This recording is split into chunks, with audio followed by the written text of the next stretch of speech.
নাটোরের অটোরিকশা ছিনতাইয়ের ঘটনায় 7 জনকে আটক করেছে পুলিশ। এ সময় ছিনতাইকৃত অটোরিকশা উদ্ধার করা হয়। বৃহস্পতিবার 16 অক্টোবর জেলা পুলিশ সুপারের কার্যালয়ে আয়োজিত প্রেস ব্রিফিংয়ে এই তথ্য জানানো হয়। এ সময় পুলিশ সুপার তারিকুল ইসলাম জানান, গত 14 অক্টোবর রাত 8:30টার দিকে শহরের বড় হরিশপুর এলাকা থেকে যাত্রী বেশে জনৈক আব্দুল খালেক নামের এক অটো চালকের অটোরিকশায় উঠে সংঘবদ্ধ ছিনতাইকারী চক্র অটোরিকশাটি কালেক্টরেট স্কুলের সামনে দিয়ে গুনারি গ্রামের বড় আমবাগানের পাশে যায়।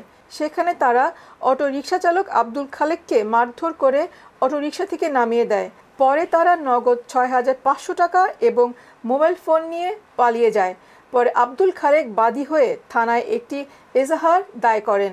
এজাহারের সূত্র ধরে পুলিশ দ্রুততার সঙ্গে বিভিন্ন স্থান থেকে অভিযুক্তদের গ্রেফতার করে। সে সময় তাদের দেয়া তথ্যের ভিত্তিতে সেই স্থান থেকে অটোরিকশাটি উদ্ধার করে পুলিশ। পরে গ্রেফতারকৃতদের আদালতের মাধ্যমে জেল হাজতে পাঠানো হয়।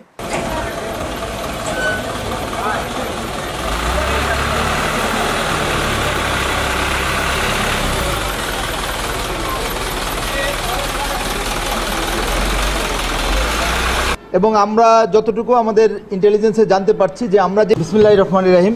সুপ্রিয় সাংবাদিক ভাইরা, আসসালামু আলাইকুম। হচ্ছে একজন অটোরিকশা চালক, তিনি 14 তারিখ রাত্রে আনুমানিক এই ধরনের কাজগুলো তারা করছে।